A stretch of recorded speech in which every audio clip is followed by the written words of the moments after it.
Welcome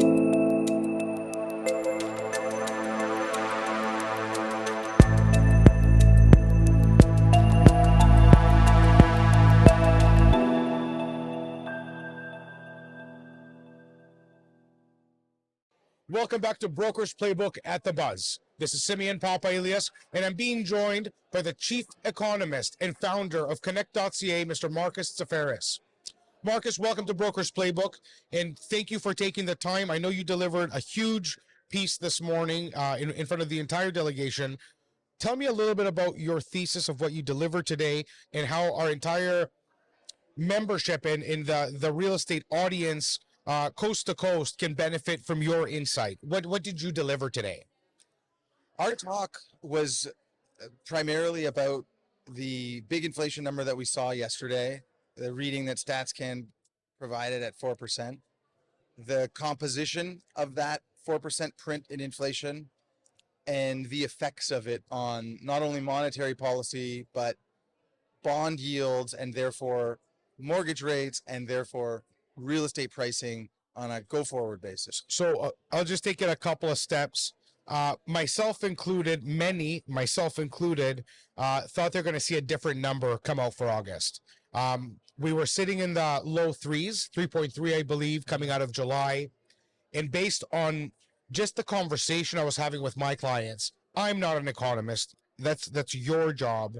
But as somebody who pays attention to the news, I also have the luxury of having my ear on the street because we represent hundreds of clients a year. The effect of all these interest rate increases, in my opinion, the amount of hurt that I'm seeing inside people's portfolios, I thought we were going to see a number either under 3 or at 3. On the contrary, we were all shocked. My phone started getting notifications. Globe and Mail, Toronto Star, Apple News. Canada registers at just over a 4.04 inflation, caused predominantly by gas. What did CIBC, what did TD, what did RBC have to say? What do you and your colleagues, when you meet your fellow economists, what was that conversation like? What do you contribute this to?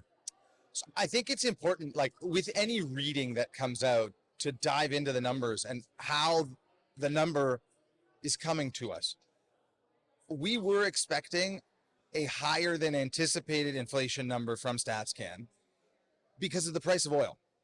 And unfortunately, there is nothing that monetary policy in Canada can do to affect the price of a barrel of oil. There may be something that foreign policy in the United States can do to affect some change on the relationship between Saudi Arabia and OPEC and the United States. But right now, oil is being used as a tool of economic warfare. And the United States and the G7 economies in general are more sensitive, more susceptible. They're all feeling it. They're more susceptible to that type of warfare. In a thriving economy, the price of oil goes up naturally.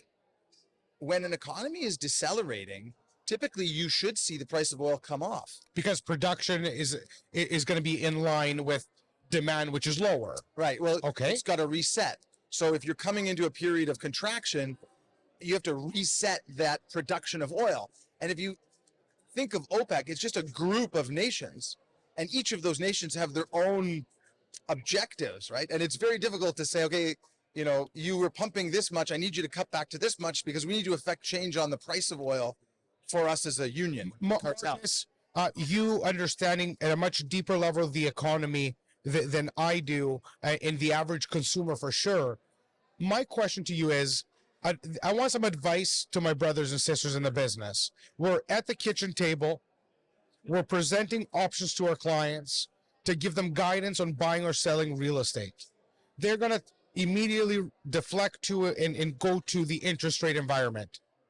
What practical advice can we give our people on the ground, the guys and gals at the kitchen table giving advice to clients right now? Where are interest rates going, and what kind of impact can they explain to the client? So the factors at play on interest rates right now are, we had a high inflation number. the central bank is fearful that they have lost credibility. And if a central bank loses credibility, they lose one of the major tools that they have to affect monetary policy, which is just speaking.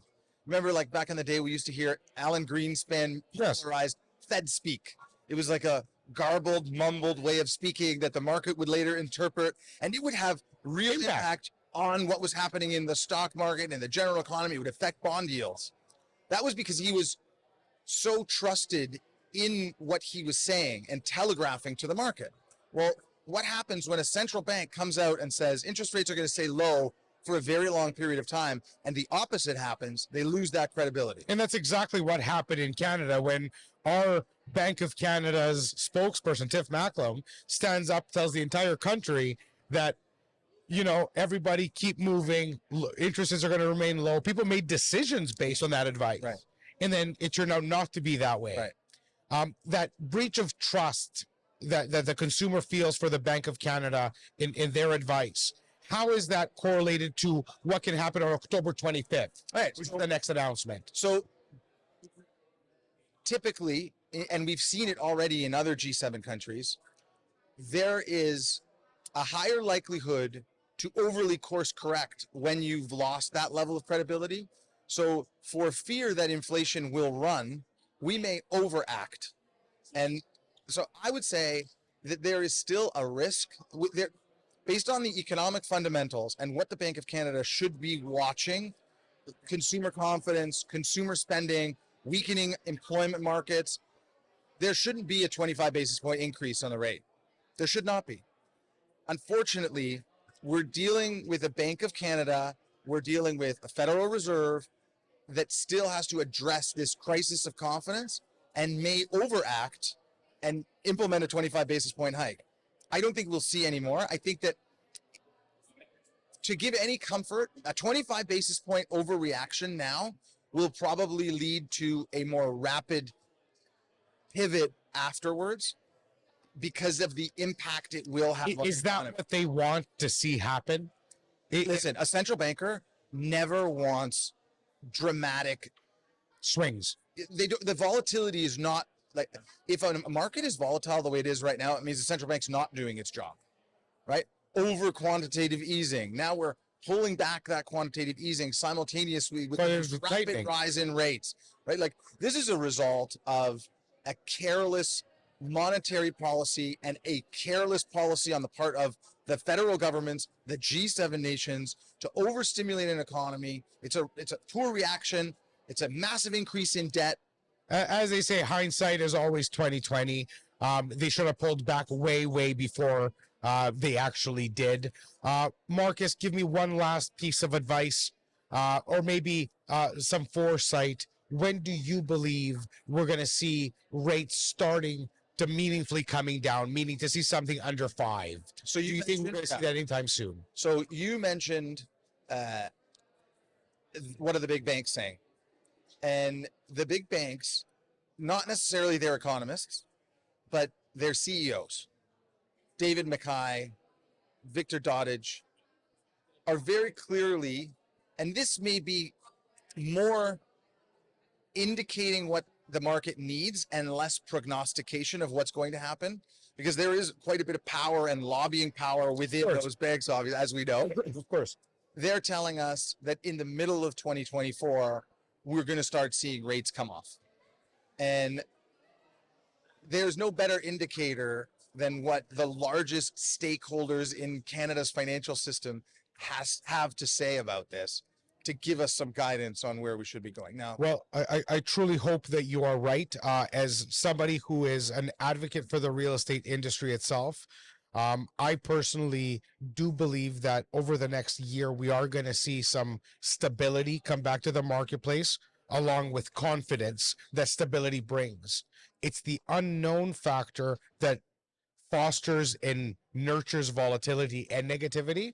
And the moment that we see a continuous and an actual path that's drawn out for everyone that says, you know, we have the beast under control, that being inflation, and we're able to move forward, I think that stability is going to bring back both confidence in the marketplace as well as a better economic environment to invest in.